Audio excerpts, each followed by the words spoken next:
Pasangan Capres dan Cawapres nomor urut 2 Prabowo Subianto dan Gibran Rakabuming Raka Prabowo Gibran menyampaikan pidato kemenangan satu putaran versi hasil quick count Pilpres 2024. Pidato kemenangan disampaikan dalam acara Mengawal Suara Rakyat di Istora Senayan Jakarta Pusat, Rabu malam 14 Februari 2024. Para pendukung Prabowo Gibran turut bersukacita termasuk para pendukungnya di Bali seperti yang dilakukan politisi Golkar yang juga anggota Komisi 6 DPR RI Dapil Bali, Gede Sumarjaya Linggih yang akrab disapa Demer. Bersama pendukungnya sejumlah kader Golkar dan relawan penerus negeri Bali yang merupakan relawan pendukung Prabowo Gibran, Demer bahkan menggelar nonton bareng atau nobar pidato kemenangan Prabowo Gibran.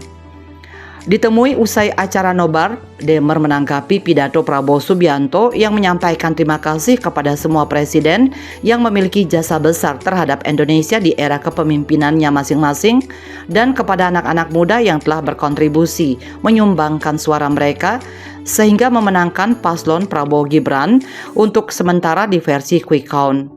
Anggota fraksi Golkar DPR RI Dapil Bali itu menilai apa yang disampaikan oleh Prabowo tersebut merupakan bentuk kerendahan hati seorang tokoh bangsa.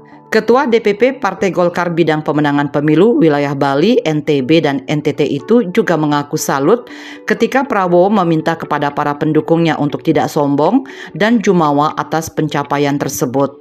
Prabowo justru meminta para pendukungnya untuk bersama-sama membangun bangsa Indonesia untuk menuju Indonesia Emas 2045. Ya, saya melihat disinilah kerendahan hati dari Pak Prabowo sendiri, di mana beliau menyampaikan bahwa ya, kemenangan ini janganlah sombong, janganlah jumawa, kemudian mari kita bersama-sama membangun negeri, mari bersama-sama kita membangun bangsa Indonesia menuju Indonesia Emas.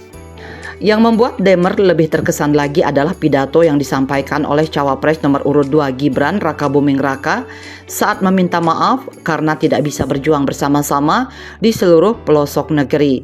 Wakil rakyat yang sudah 4 periode mengabdi di DPR RI memperjuangkan kepentingan Bali itu mengaku tidak menyangka Gibran akan menyampaikan pernyataan seperti itu dan justru berpikir bahwa wali kota Solo tersebut akan menyampaikan apa-apa yang telah diperbuat selama ini. Demer menyadari memang ada beberapa pihak yang sedikit kecewa karena berbagai kegiatan tidak dihadiri oleh Gibran. Di sisi lain, masyarakat, terutama anak-anak muda, sangat antusias akan adanya keterwakilan dari anak muda, di mana tadinya menjadi objek, sekarang menjadi subjek yang terwakili oleh Gibran sendiri. Tadinya saya tidak berpikir beliau akan menyampaikan itu.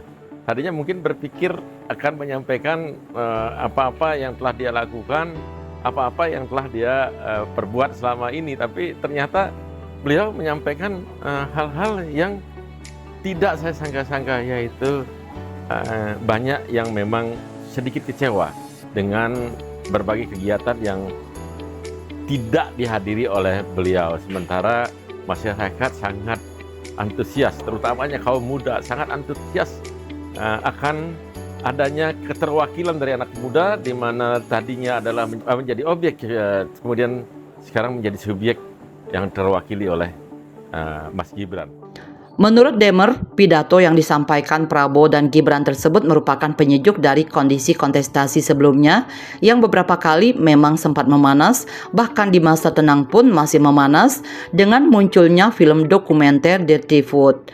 Demer yang pada Pileg 2024 ini kembali maju nyalek ke DPR RI Dapil Bali dari Partai Golkar dengan nomor urut 2 ini berharap ke depan agar situasinya lebih sejuk lagi sehingga Indonesia segera menjadi negara maju dan bisa bersaing dengan negara-negara hebat lainnya di dunia.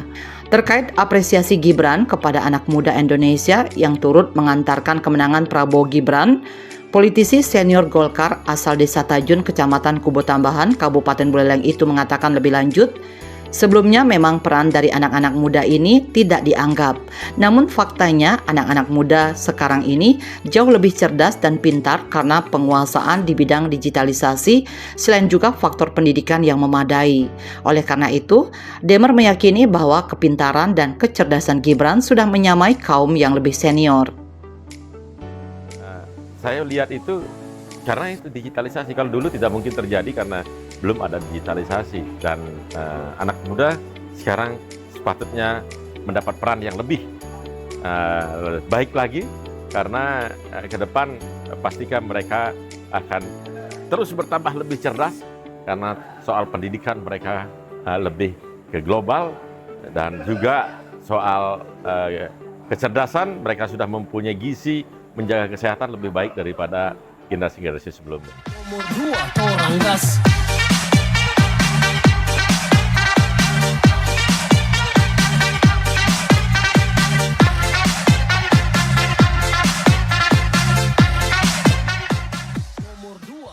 Bali 1 mengabarkan.